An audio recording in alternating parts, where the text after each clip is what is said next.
6 tuntutan kita. Ya, pertama supaya proyek PSN PIK 2, jadi bukan status PSN-nya saja, tapi proyek PIK 2-nya itu dibatalkan. Kemudian yang kedua, tangkap dan adili pengembang PIK 2, tangkap dan adili. Anda apa karena sudah banyak korban, ya? Rakyat sudah dimiskinkan. Yang ketiga, untuk ganti rugi rakyat yang sudah banyak disingkirkan, diintimidasi, diambil dananya, tapi tidak ada penyelesaian. Semuanya ini bersatu kita dukung sebagai rakyat dan minta ganti rugi kepada negara. Negara yang sudah oligarki tadi sebesar 10.000 triliun. Kita tuntut supaya ada ganti rugi kepada rakyat untuk supaya ini bisa selesai. Jadi mereka sudah melanggar, tidak bisa begitu saja selesai. Tapi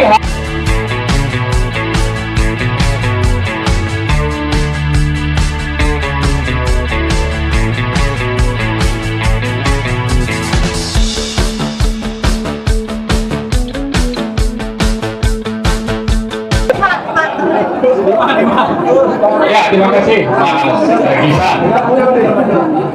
Assalamualaikum warahmatullahi wabarakatuh. Allahumma sholli ala sayyidina Muhammad. Saya sedikit saja, tidak banyak-banyak. Pertama, proyek PIK 2 itu memang didukung dengan adanya kebijakan dan peraturan-peraturan. Mulai dari ada peraturan yang terbit tahun 2014 nomor 75 PP, kemudian berlanjut sampai ada yang namanya PP nomor 42 tahun 2021. Nah, ini awalnya PP, ya. Tapi di situ juga ada status yang diperoleh oleh proyek-proyek ini, yaitu proyek strategis nasional. Nah, proyek strategis nasional ini mendapatkan 6 ada fasilitas-fasilitas, antara lain itu kemudahan perizinan, tapi juga ada dukungan pemerintah kalau ada masalah hukum. Rakyat boleh lapor, kata peraturan ini boleh lapor, tapi tidak diproses faktanya. Nah, pemerintah justru memberikan kemudahan dan dukungan kepada pengembang PIK 2 yang konglomeratnya itu namanya Aguan dan Antoni Salim. Ya, catat ini, musuh rakyat itu dua ini antara lain, ya, konglomerat ini. Nah, yang kedua yang bisa sampaikan, dengan status PSN, maka semua aparat negara, apakah itu polisi, tentara, ASN, sampai kepada pemerintah daerah, pemerintah pusat, bahkan DPR, ya, itu bersatu. Untuk apa? Untuk mensukseskan proyek kedua. Siapa yang dilawan? Rakyat. Ya, artinya ini negara sudah tidak ada, negara sudah tidak hadir. Jadi supaya jelas bagi kita semua bahwa sekarang ini kita berhadapan dengan pemerintah yang menerbitkan aturan tapi untuk kepentingan oligarki. Di sisi lain untuk apa? Untuk menindas rakyat, mendapatkan keuntungan sebesar-besarnya dari tanah rakyat dan apa yang dimiliki rakyat, termasuk tadi yang disebut Pak Saididu itu aset negara, apakah itu jalan, sungai, irigasi dan sebagainya. Jadi itulah yang dilakukan oleh rezim ini, rezim oligarki, memanfaatkan kekuatan yang dimiliki oleh negara, termasuk alat-alat penegak hukum dan keamanan untuk melawan rakyat untuk memuluskan proyek PIK 2. Nah, karena itu, karena negara sudah tidak hadir di PIK 2, sudah saatnya kita bangkit melawan. Ya, ini dijamin oleh Undang-Undang Dasar juga, dari 10 aturan tentang HAM itu ada 6 yang dilanggar dalam konstitusi.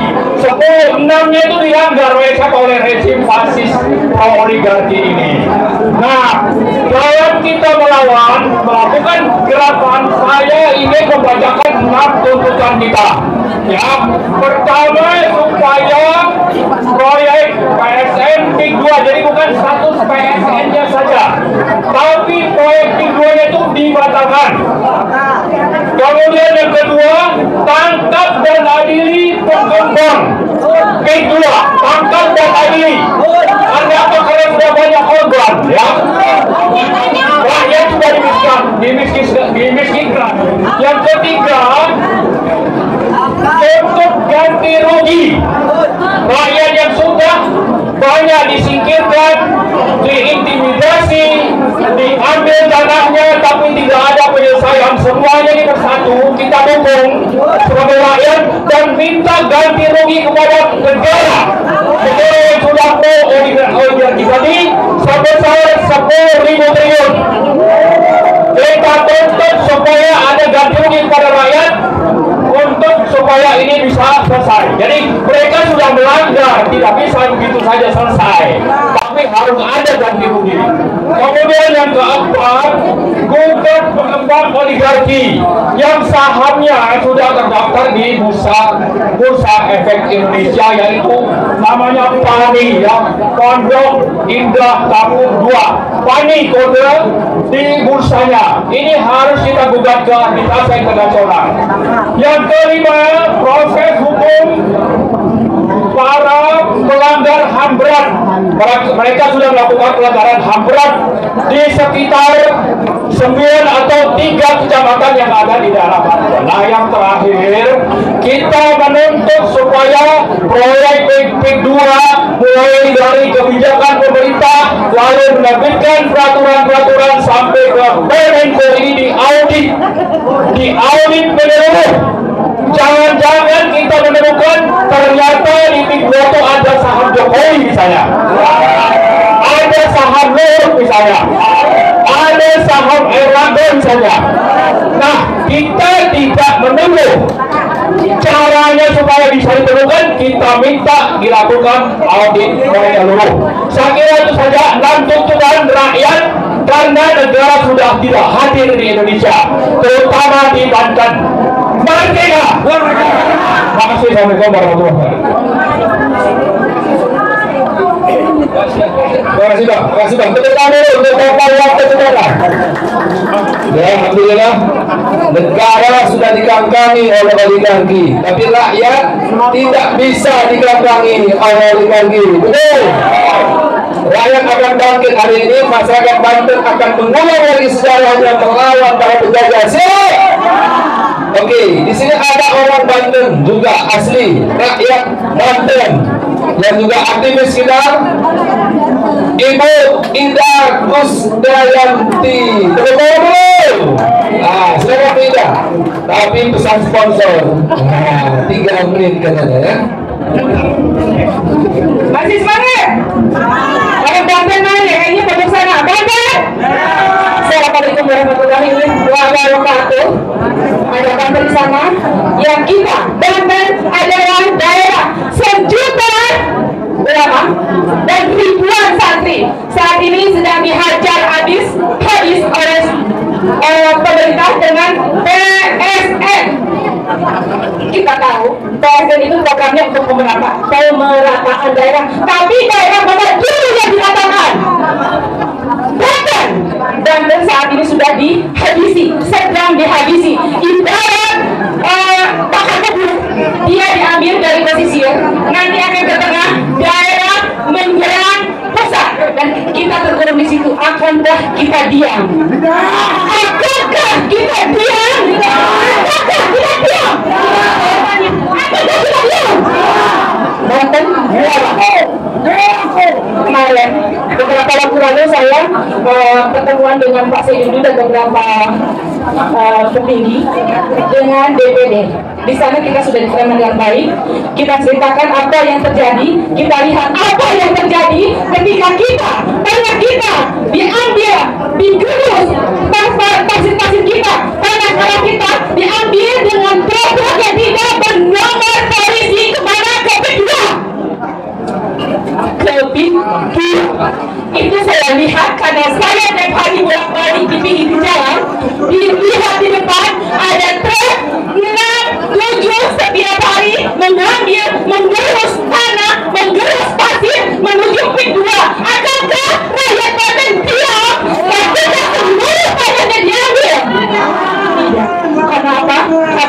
dan adalah tangan kita.